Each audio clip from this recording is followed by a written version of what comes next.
Hey, you beautiful degenerates. Welcome to season 2 of the Unfiltered Podcast, where we keep it real, raw, and straight to the point, mixing hard-hitting facts with lowbrow humor, and somehow you keep coming back for more. I'm your host, Midwest Mama. I've been very busy these last few weeks with stuff around the house, getting my husband fully moved in, and just life in general. And so the reason I'm starting season 2 is because I'm using so many new tools and a completely updated format with the podcast, so things will be looking and feeling much different than they did at the beginning of season 1. So with that, let's jump right in. It's February 5th, and you know what that means? Absolutely nothing, unless you love weird holidays. Lucky for you, I did some digging, and today is packed with some truly ridiculous celebrations. So let's break it down. First up, we've got National Fart Day. Yes, an entire day dedicated to letting it rip. Science says the average person farts 14 times a day. But today, my friends, you are encouraged to reach for the stars or, the Febreze. So if you hear a little toot in public, don't be ashamed. Own it. In fact, give it a round of applause. Maybe even rate it on a scale of silent but deadly to window-shattering masterpiece. Next up, we've got Shower with a Friend Day. Now, before you start texting people, let's be clear. This holiday was originally created to promote the benefits of showering with filtered water. But honestly, if you want to take it literally and conserve water with a friend, who am I to stop you? Just don't get soap in each other's eyes. That's how friendships end. Moving on, we've got Disaster Day, which quite frankly is what your bathroom will turn into if you fully celebrate both National Fart Day and Shower with a Friend Day. A true tragedy. This holiday is actually about disaster preparedness, so take a minute to check your emergency kits, or at least make sure you've got enough snacks to survive a Netflix outage. Next is Western Monarch Day, dedicated to protecting the beautiful monarch butterflies. And honestly, after all this fart and shower talk, we need something wholesome. So go plant some milkweed, learn about conservation, and maybe, just maybe, try to be as majestic as a butterfly. Though let's be real, you'll probably still trip over your own feet today. And finally, we have World Animal Reiki Day. For those who don't know, Reiki is a form of energy healing, and yes, it works on animals too. So if your dog seems stressed, hit them with some good vibes, or, maybe stop making them wear that ridiculous sweater your grandma knitted. So in summary, fart freely, shower wisely, prepare for a disaster, save the butterflies, and send good vibes to your pets. It's a weird day, people, but that's what I'm here for. Now we have some fun facts you'll never unhear. I'm going to hit you with some mind-blowing, borderline disturbing fun facts, because learning should be weird and possibly scarring. After this little bit of fun, we will get into some real news stories. Let's start strong. Did you know that ancient Romans used urine to whiten their teeth? Yes, people back then were out here gargling piss like it was mouthwash. And before you judge, just remember, these were the same people who thought eating a lead sandwich was a good idea. If you think about it, the dude with the best teeth in the empire was probably also the kinkiest. Like, Marcus has dazzling white teeth, but don't ask him how. Speaking of questionable body fluids, did you know that lobsters pee out of their faces? No joke. They have little nozzles under their eyes and just spray it out like it's a Glock Jam squirt gun. And the weirdest part, they use it to communicate. Imagine if humans did that. Just walking up to someone at the bar like, hey, I think you're cute. Let me just psst. You get the idea. I mean, technically, every red lobster is just a freaky little piss orgy under the sea. This explains why Sebastian from The Little Mermaid had so much stress. Imagine trying to sing while your homie is pissing on your face. Now let's take a break from pee, but not from weird animal behavior. Wombats poop cubes, like actual cube-shaped turds. Scientists say it's because of the way their intestines expand and contract, but I think wombats just like to show off. Oh, your poop is boring and round? That's cute. Mine can build a damn house. There's just some Australian marsupial out here playing real-life Minecraft with its own shit. I swear, Australia is out here running a wildlife fever dream. And that, my friends, is your daily dose of unfiltered knowledge. Educational, disturbing, and definitely useless, unless you're trying to traumatize your friends at brunch. But if you thought this segment was fun, hit the subscribe button, Share this with someone who needs to know about lobster piss, and stick around for some real news. So now I want to do something a little different. I have an Indiegogo campaign, and one of my followers purchased a perk that allows the purchaser to dictate a segment of this podcast. This particular viewer wanted to use their time to ask me some questions. So here goes that. First question is, what is your favorite memory in life? I'm going to have to go with not having bills or think about what to cook for fucking dinner every single day of life. No, seriously, I don't have a great memory in the first place, so that is kind of hard to answer. But of my favorite memories, one would have to be just generally when my kids were little. They're in their 20s now with kids of their own. So just kind of how when I look back, everything seemed simpler, even though I thought it was really complicated and stressful at that time. But you just can't get that time back, you know? So I guess that's why it makes the list. The next question, what is your dream job? My dream job involves not needing a job. Like, who dreams about working? That just sounds like a nightmare. But no, on a literal level, just making this podcast and social media stuff profitable and being able to have the freedom to work anytime, anywhere. That is my actual dream job. So let's make that happen. That's my job. I'll make that happen. The next question is, what are your top 5 favorite foods? I don't know why favorites are so difficult for me, but at least there's 5 to pick from. So tacos, like real tacos with cilantro and onions, and that's it. Limes. Tacos, yep. That's at the top of my list. Pizza, really any kind of pizza. I don't like olives, but I'll eat them. So any kind of pizza. Steak, like a good steak. Dark chocolate is at the top of my list of favorite foods, and pickles, but only Clausen brand. Favorite color or colors? I always say black, but people say black's not a color. So red, so black and red. And my favorite color combination is black and red and white, and maybe some gray, which, as you can see, I have a black and red and white painting behind me. It is an original. So if you like it, it's for sale. I don't have any place to put it at the moment.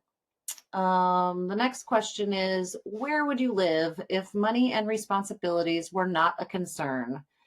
I would have to say either Greece or the Canary Islands, and that is basically based on the weather in those places. It is some of the best weather in the world. So I like to be outside, but not when it's cold, rainy, 300 million degrees, really humid. You know, like I like it 75 and sunny and not humid.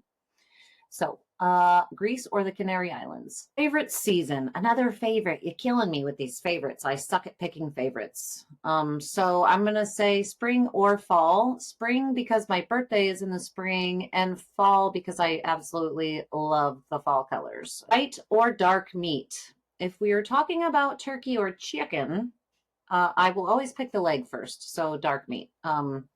That's all I'm going to say about that. What was my first vehicle? Honestly, I don't even remember, but the first vehicle I bought off a lot was a 2002 Chevy Cavalier, and it had a sunroof, and I thought I was hot shit, you guys. I drove that thing literally until the wheels fell off. PSA, ladies, get your yearly maintenance done on your vehicles. If I had done that, I would maybe still have that vehicle. Here's a deep question. If you could change one bad thing from your past, what would it be and why? That was a hard question. We've all made lots of mistakes in our lives. But I have to go all the way back to the beginning with mine because it would have changed everything. So my one bad thing from my past, if I could change, would be being adopted.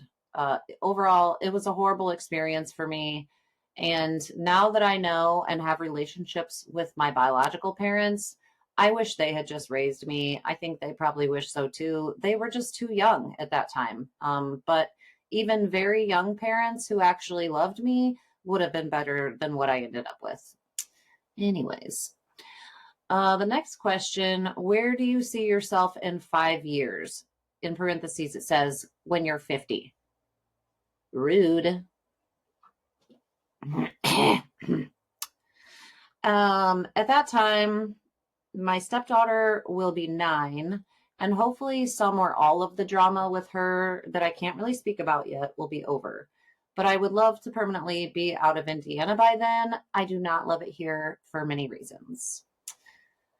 Earth, is it flat or round? Round, obviously. The next question is, what got you into the construction/remodeling business? So I've always been the handy one. Like long before I made it my business, I was the one my friends called when their husbands took too long to get to the honey-do list. I taught myself most of what I know how to do, and the rest I learned on YouTube. But honestly, most of it's just common sense and a little bit of muscle. It's not complicated. The last question is, if you didn't have pets or anything tying you down, would you travel the US in an RV? 100% yes. It's been kind of a dream of mine for a while now, and actually I bought a camper for that a couple years ago. I just haven't gotten around to remodeling it. But a lot of things have changed in my life recently, so probably going to have to revise that plan. Although the camper is still sitting here and still needs remodeled, just probably not going to take it on tour anytime soon. So that's all the questions from my viewer. Thank you for your participation. I love you. All right, so let's get into something that should be making everyone furious. Food stamp theft in Indiana. I know it happens other places, but I live in Indiana. People who are already struggling to put food on the table are waking up to find their benefits drained, thanks to skimmers, scammers, and a system that's basically throwing its hands up and saying, not our problem. Let's paint a picture. You're at the grocery store, cart full of food for your family, and when you go to pay with your EBT card, declined. Not because you miscalculated your balance, but because some low-life hacker siphoned your benefits away overnight. You check your account and it's empty. You panic. What are you supposed to do? And when you try to get help, Indiana's response is, sorry, nothing we can do. This isn't some isolated issue either. It's an epidemic. Between October 2023 and September 2024, Indiana had to replace $3.5 million in stolen benefits. And now, thanks to a federal policy change, if your benefits are stolen after December 20th, 2024, you're out of luck. No replacement, no safety net, just a pat on the back and a suggestion to be more careful. Because obviously, people relying on food assistance should also be tech experts, inspecting every card reader like they work for the fucking FBI. Meanwhile, the scammers, they're thriving. They install skimmers at ATMs, gas stations, and grocery stores, snatch card info, and clone EBT cards to drain accounts. Victims often don't even realize it until they go to pay for food and find out they have nothing left. And it's not like these families just have extra cash laying around to make up for it. This is money they need to survive. And don't even get me started on what's happening online. Some people are so quick to hate on food stamp recipients just because they don't qualify themselves. You've probably seen it in Facebook groups. I know I have. People making assumptions and tearing others down for using benefits. And let me make this clear. I don't get food stamps either, but that doesn't mean I'm about to go on a crusade against people who do. It's not the recipient's fault that the system is broken. It's the system that is failing all of us. And you may ask, what is Indiana doing about it? Not enough. Some states have stepped up fraud protections, using chip cards, two-factor authentication, even text alerts for suspicious transactions. But here, we're just being told to change our PINs and stay vigilant. Right, because the people who are already juggling multiple jobs, kids, and just trying to get by should now also be cybersecurity experts. I want to hear from people who have actually gone through this. So if your benefits have been stolen and you've been left high and dry, let's talk, because this isn't just a policy failure, it's a full-blown crisis. Families are losing their ability to eat, and the state's response has been pathetic. If Indiana wants to claim it cares about its most vulnerable, it's time to prove it. If you've been affected by food stamp theft, reach out to me. Let's make some noise, because this can't keep happening. Let's change the subject. Lately, the skies have been filled with tragedy. 2 devastating crashes in the span of just a few days have left families shattered and communities mourning, leaving serious questions about aviation safety. On January 29th, a horrific mid-air crash near Washington, D.C. claimed the lives of 67 people. American Eagle Flight 5342, just minutes from landing at Reagan National Airport, collided with a U.S. Army Black Hawk helicopter on a training mission over the Potomac River. There were no survivors. Among those lost were young figure skaters, their coaches, and families returning home from a development camp. The pain their loved ones are feeling is unimaginable. Investigators have recovered both black boxes, but early reports suggest the aircraft attempted to avoid each other in the final moments. Now, the FAA has restricted most helicopter flights near the airport, hoping to prevent another tragedy. Then, just 2 days later, on January 31st, another heartbreaking crash. A medical transport Learjet carrying a young girl home to Tijuana after receiving life-saving treatments in the U.S. went down in a Philadelphia neighborhood. 6 people on board were killed, including the girl and her mother, along with one person on the ground. 19 others were injured. Homes were destroyed. The images of burned-out buildings and twisted wreckage tell a story of lives changed forever. The NTSB is investigating, but no answers will ever undo the pain left behind. These tragedies remind us how fragile life is. We hear so often that flying is safe, and statistically it is. But statistics mean nothing to the families left grieving. Questions are being asked about whether ongoing staffing shortages, maintenance issues, or cost-cutting measures could be playing a role in aviation safety. Are these just isolated incidents, or is there something more we need to be paying attention to? But right now, beyond the investigations, beyond the headlines, there are empty seats at dinner tables, phone calls that will never come, and communities grappling with overwhelming loss. In Wichita, a figure skating community is grieving its young athletes, holding vigils, and trying to find a way forward. In Philadelphia, a mother and child never made it home. These are not just stories. These are lives, dreams, and futures that ended far too soon. As we seek answers, let's not lose sight of the human cost. Our hearts are with the victims, their families, and everyone affected by these unimaginable tragedies. And now with that, let's switch to something slightly less serious. Let's dive into these latest name changes of landmarks, because apparently maps were getting too boring. First up, in a move that's sure to confuse your GPS, President Trump has issued an executive order to rename the Gulf of Mexico to the Gulf of America. Yes, because nothing says patriotism like rebranding a massive body of water. So the next time you're on a beach in Texas, don't forget to dip your toes in the good old Gulf of America. Meanwhile, up north, Mount McKinley is making a comeback. After being renamed Denali in 2015 to honor Indigenous heritage, it's now being switched back to Mount McKinley. Because if there's one thing we need, it's more confusion on geography quizzes. And let's not forget the 19 new National Historic Landmarks designated recently. These sites highlight diverse aspects of American history, from LGBTQ milestones to technological innovations. It's like a scavenger hunt for history buffs, just with more plaques. So if you're planning a road trip, make sure your maps are updated. You wouldn't want to accidentally end up in the Gulf of Mexico when you were aiming for the Gulf of America. Well, guys, I covered a lot today. Obscure holidays, fun facts, food stamp theft, plane crashes, and name changes. This world is crazy, but that's why I'm here, to break it all down, unfiltered. Make sure you subscribe so you never miss an episode. Share this podcast with your friends, drop your thoughts in the comments, and let's keep the conversation going. What stories do you want me to cover next? If you love what I do here, whether it's the wild facts, the deep dives into crazy news, or just the unapologetic fun, I need your support to keep it rolling. I'm crowdfunding on Indiegogo to make Unfiltered Podcast even bigger, bolder, and more in your face. With your help, I can bring you more episodes, more guests, and a whole lot more chaos. So if you want to see this thing grow, head over to my Indiegogo page and grab some cool rewards. Whether it's a small contribution or just spreading the word, every bit counts to make sure I can keep this madness alive. And while you're at it, follow me on social media. I'm dropping exclusive behind-the-scenes content, random rants, and some insane updates you don't want to miss. Catch me on Facebook, Instagram, Twitter, TikTok, Patreon, and outside. Just search for Unfiltered Podcast. Thanks for watching. Love you. Bye.